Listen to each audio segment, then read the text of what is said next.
Statin কি মাংসপেশিতে ব্যথা সৃষ্টি করে?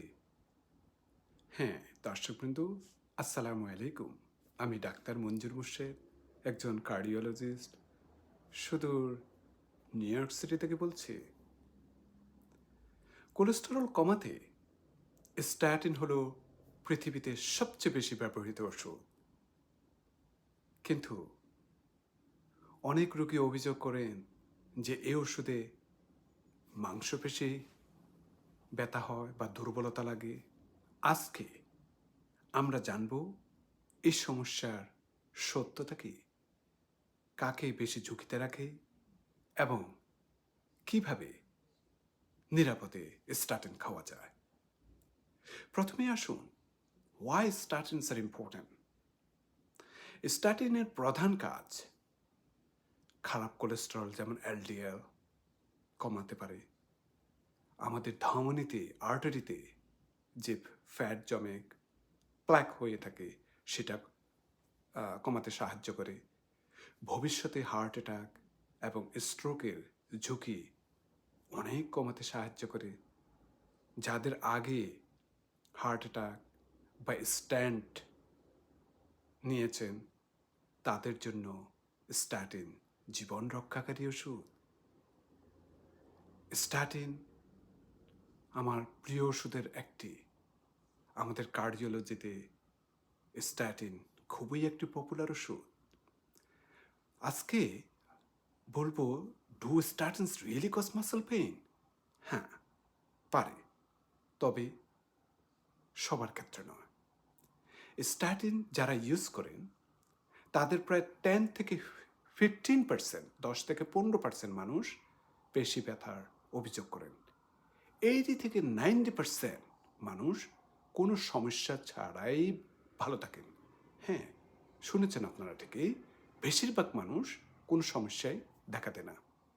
অনেক সময় ব্যথাটা অন্য কারণেও হতে পারে, এই যেমন আর্থ্রাইটিস, তারপর ভাইটামিন ডি কম থাকা, এক্সারসাইজ স্ট্যাটিন, এক্সারসাইজ স্ট্রেইন, এইসব সমস্যা দেখা দিতে পারে। তারপর মায়ালজিয়া, পেশিতে ব্যথা বা স্টিফনেস সবচেয়ে সাধারণ একটা কমন। অনেক সময় উইকনেস, শক্তি কমে যাওয়া, ক্র্যাম্পিং হওয়া, টান ধরা এবং রেয়ারলি র্যাবডোমায়োলিসিস, যদিও অত্যন্ত বিরল কিন্তু গুরুতর পেশির ক্ষতি। তো কাদের রিস্কটা সবচেয়ে বেশি?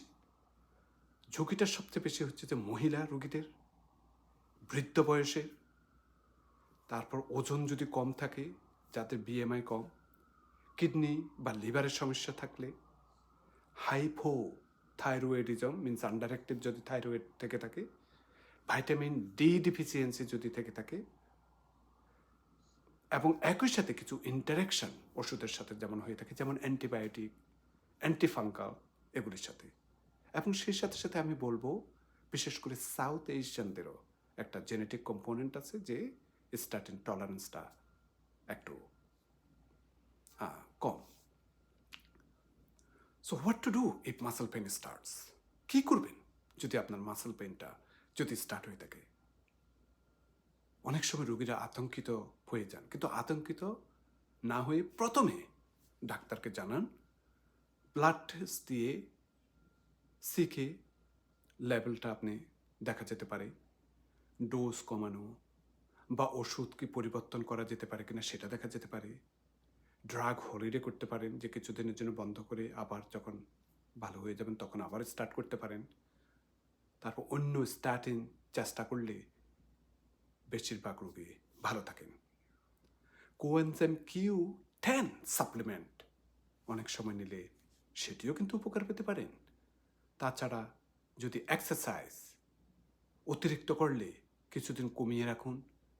মনে রাখবেন, স্ট্যাটিনের বিকল্প খাবার বা সাপ্লিমেন্ট দিয়ে সেই রকম সুরক্ষা সাধারণত পাওয়া যায় না। তো বেনিফিট ভার্সাস রিস্ক হিসেবে আমি কী বলবো? হার্ট অ্যাটাক বা স্ট্রোক প্রতিরোধের ক্ষেত্রে স্ট্যাটিনের উপকার কিন্তু অপরিসীম। পেশি ব্যথার ঝুঁকির চেয়ে আপনার ওই ঝুঁকিগুলো কি আরও বেশি না, মারাত্মক না? যারা স্টার্টিন বন্ধ করে দেন তাদের পুনরায় হার্ট অ্যাটাকের ঝুঁকি উল্লেখযোগ্যভাবে বেড়ে যায়। তো আমার ফাইনাল অ্যাডভাইসটা হচ্ছে, যদি স্টার্টিন খাওয়ার সময় আপনার অস্বাভাবিক পেশি ব্যথা করে, অনেক বেশি মাসল পেন হয়ে থাকে, নিজের সিদ্ধান্তে ওষুধ বন্ধ করবেন না। আপনার ডাক্তারের সাথেই কথা বলুন। সঠিক ওষুধ, সঠিক ডোজ এবং মনিটর করলে নিরাপদেই স্টার্টিন চালিয়ে দেওয়া সম্ভব। হৃদয় সুস্থ রাখতে সঠিক চিকিৎসা এবং সচেতন সিদ্ধান্ত খুবই গুরুত্বপূর্ণ।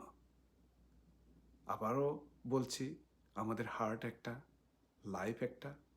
নিজের হার্টকে ভালোবাসুন, হার্টও আপনাকে অনেক অনেক বেশি ভালোবাসা দেবে। হার্ট সম্পর্কে সচেতন থাকুন, অন্যকে সচেতন করুন। আবার আমি আরেকটা ভিডিওতে আপনাদের হৃদরোগের যে কোনো গুরুত্বপূর্ণ তথ্য নিয়ে আপনাদের সম্মুখে আসবো। সেই পর্যন্ত আপনারা ভালো থাকুন, সুস্থ থাকুন, নিরাপদে থাকুন এবং আমার জন্য দোয়া করবেন। আল্লাহ হাফেজ।